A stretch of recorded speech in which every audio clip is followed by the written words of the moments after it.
Hello, welcome to a quick video on algebraic operations. So whenever we're faced with an algebraic equation, there's three main rules that we start with for the basic level. And that is that we leave out any multiplication symbols, as we can see here. Then we also want to make sure that we write the numerals first. I'll show an example of that in a second. And the third rule is to make sure that the products which have two or more letters, so an A, an X, a B, are written in alphabetical order, but only when they are products.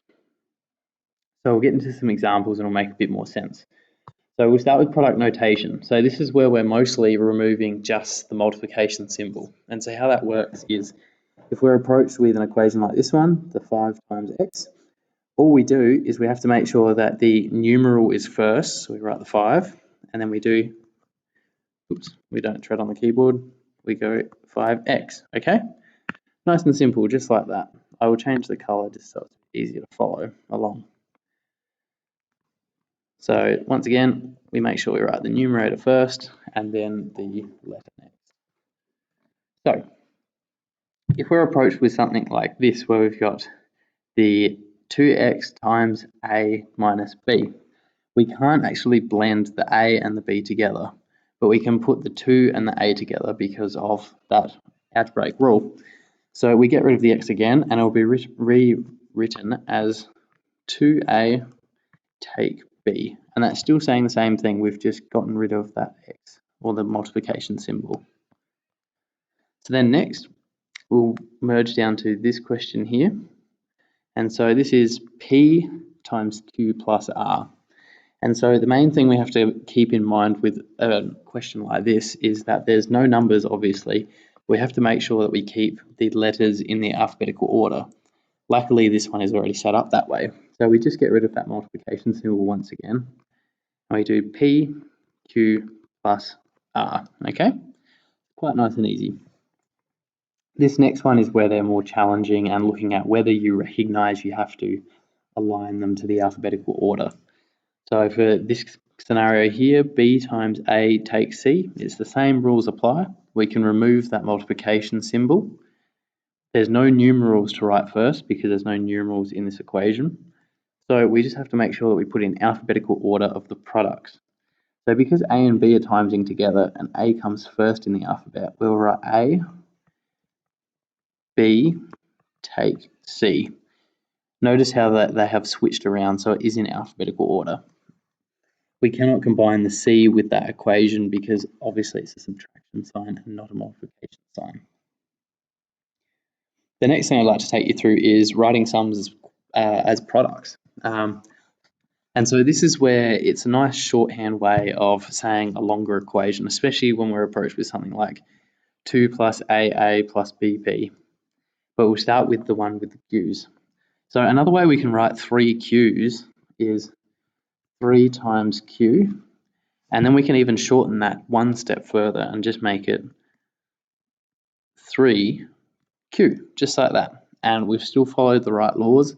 We've still got the numeral first, the 3, and then we've got the letter next, the alphabetical order.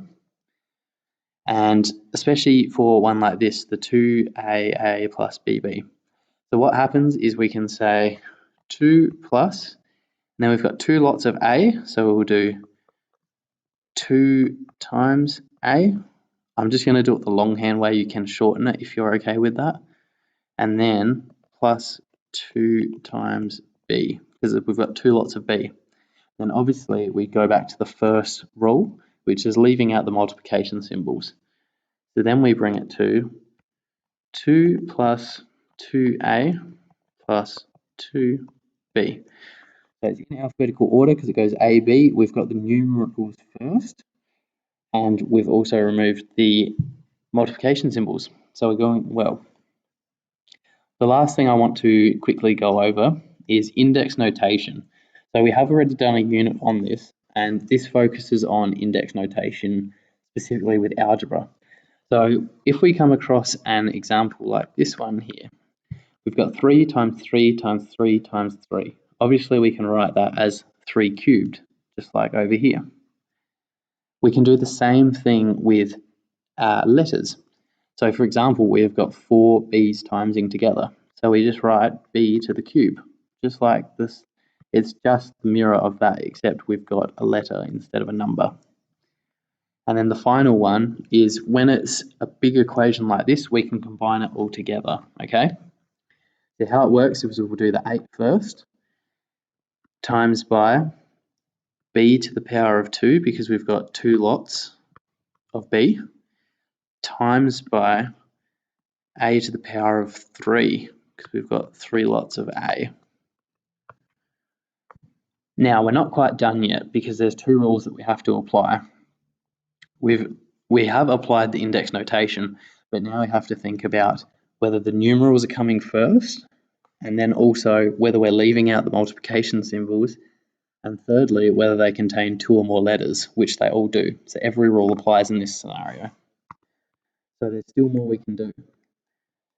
So we have to make sure, obviously, the numeral is first, so we'll write 8, and then we can get rid of that multiplication symbol.